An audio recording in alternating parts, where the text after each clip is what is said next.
நாட்டில் என்னடா நடக்குது, நமக்கு தான் இத்தனை நாள் இப்படிலாம் நடக்குதுன்னு தெரியாமல் இருந்துச்சா, அப்படி இல்லைனா இப்போ தான் இதெல்லாம் அதிகமாக நடக்குதா அப்படின்ற அளவுக்கு ஏகப்பட்ட கள்ளக்காதல் சம்பவங்கள் சமீப காலத்தில் நடந்துக்கிட்டு இருக்கு.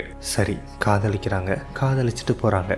ஒரு துணை சரியாக அமையலை அப்படின்னா அந்த துணையை முறையாக விவாகரத்து பண்ணிவிட்டு அதுக்கு அடுத்தபடியாக ஒரு நல்ல வாழ்க்கையை தேர்வு செஞ்சு வாழ்க்கையை நடத்திட்டு போகிறதெல்லாம் அவங்களுடைய தனிப்பட்ட விருப்பம். அதில் சொல்கிறதுக்குன்னு எதுவுமே கிடையாது. அதுவே தன்னோட சுயநலத்துக்காக, தன்னோட தனிப்பட்ட விருப்பத்துக்காக பெத்து வளர்த்த குழந்தைய கொள்றாங்க, கூட வாழ்ந்த துணையை கொள்றாங்க. சமீபத்தில் கூட பாய் ஃப்ரெண்டோட சேர்ந்துக்கிட்டு தன்னோட ஹஸ்பண்டை கொடூரமாக கொன்று ட்ரம்மில் சிமெண்ட்டை பூசி மறைச்ச கதெல்லாம் இந்தியா முழுக்க பெரிய சர்ச்சையே ஏற்படுத்துச்சு. சரி, ஒரு பக்கம் கொள்றாங்க அப்படின்னா இன்னொரு பக்கம் பெண்களை பாதுகாக்கிற விதமாக ஏகப்பட்ட சட்டங்கள் இருக்கு. அந்த சட்டங்களெல்லாம் ஒரு சில பெண்கள் தவறாக பயன்படுத்தி ஆண்களுக்கு எதிராக பொய் புகார்கள் கொடுத்து அவங்கள மன உளைச்சலுக்கு ஆளாக்கி துன்புறுத்தி கடைசியாக விட்டுட்டு போயிடுறாங்க. இந்த சமூகத்தில் பெண்களுக்கு நடக்கிற கொடுமையை விட ஆண்களுக்கு கம்மியாக தான் நடக்குது.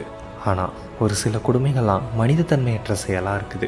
இந்த மாதிரியான செயல்லாம் ஆண் செஞ்சாலும் சரி, பெண் செஞ்சாலும் சரி, கண்டிப்பாக கொஸ்டின் பண்ணியே ஆகணும். அப்படி ஒரு மனிதத்தன்மையற்ற செயல் தான் கர்நாடக மாநிலத்தில் நடந்திருக்கு. கர்நாடக மாநிலத்தை சேர்ந்தவர் தான் சுரேஷ். 2020 தன்னோட மனைவியை காணோம் அப்படின்னு சொல்லிட்டு போலீஸ் ஸ்டேஷனில் போயிட்டு சுரேஷ் கம்ப்ளைண்ட் பண்ணுறாரு. கம்ப்ளைண்ட் பண்ண கொஞ்ச நாள்லேயே ஒரு மண்டை ஓடுங்கிறது கிடைக்கிது போலீஸ்காரங்களுக்கு.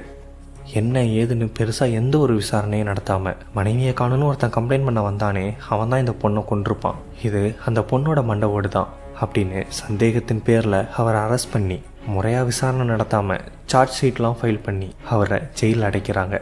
கோர்ட்டில் கேஸுங்கிறது நடந்துக்கிட்டு இருக்கு. அவர் ஜெயிலுக்கு போனதுக்கப்புறமா அவரோட மனைவி பக்கத்து கிராமத்தில் வேற ஒருத்தரோட மறுபடியும் திருமணம் செஞ்சுக்கிட்டு சந்தோஷமாக வாழ்கிறதா அவரோட ஃப்ரெண்டுக்கு தகவல் கிடைக்கிது. உடனே நேரில் போயிட்டு அதை உறுதியும் படுத்துறாரு. அதற்கு அடுத்தபடியாக கோர்ட்டில் அந்த ஒரு தகவலும் தெரிவிக்கப்பட ஜட்ஜ்லாம் டிஎன்ஏ டெஸ்ட் எடுத்தீங்களா இல்லையா அந்த மண்டவோடு கிடைச்சதுக்கப்புறம்னு சொல்லி கேட்க போலீஸ் அமைதியாக நின்று இருக்காங்க. டிஎன்ஏ டெஸ்ட் ரிசல்ட்டே இல்லாமல் ஒரு சார்ஜ் ஷீட்டை எப்படி நீங்கள் ஃபைல் பண்ணீங்க அப்படின்னு கேட்கப்பட்ட கேள்விக்கும் போலீஸ் அமைதியாக நின்று இருக்காங்க. தண்டனையை அனுபவிச்சுக்கிட்டு இருக்கிற சுரேஷோட மனைவியோட வீட்டாட்கள் கூட சுரேஷ் நிரபராதி, எங்கள் வீட்டு பொண்ணு மேலே தான் தப்புன்னு அவருக்கு ஆதரவாக நிற்கிறாங்க. பார்க்குற நமக்கும் யார் மேலே தப்பு இருக்குங்கிறது நல்லாவே தெரியும்.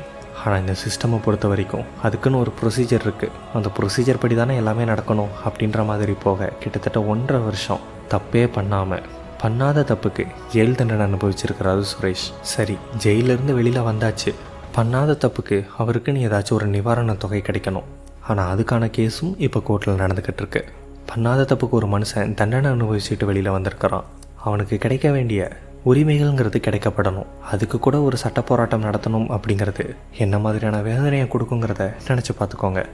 ஆணோ பெண்ணோ 100 குற்றவாளிகள் கூட தப்பிக்கலாம், ஆனால் ஒரு நிரபராதி தண்டிக்கப்படக்கூடாது. சட்டம் எல்லாத்துக்கும் பொதுவாக இருக்கணும்.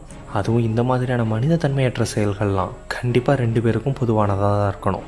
தப்பு யார் பக்கம் இருந்தாலும் அவங்களுக்கு கடுமையான தண்டனைங்கிறது வழங்கப்படணும்.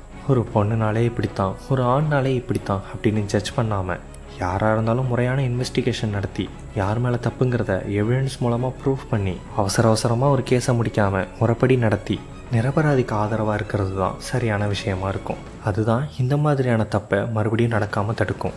அவ்வளோதான் இந்த வீடியோ பிடிச்சிருந்தா உங்கள் ஃப்ரெண்ட்ஸ் அண்ட் ஃபேமிலியோட ஷேர் பண்ணுங்கள். இது மாதிரியான மோர் இன்ஃபர்மேஷனுக்கு நம்ம சேனலை